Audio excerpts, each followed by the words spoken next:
in north central Texas until 8:15 p.m. Central Daylight Time.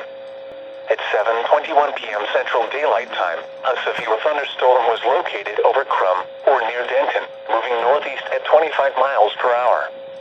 Hazard, golf ball size hail and 70 miles per hour wind gusts.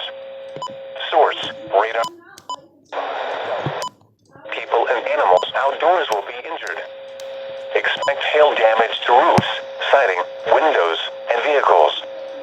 Expect considerable tree damage. Wind damage is also likely to mobile homes, roofs, and outbuildings. This severe thunderstorm will be near Krugerville and Crossroads around 7:45 p.m. Central Daylight Time. Denton and Ray Roberts Park Isle Dubois around 7:50 p.m. Central Daylight Time. Aubrey around 7:55 p.m. Central Daylight Time.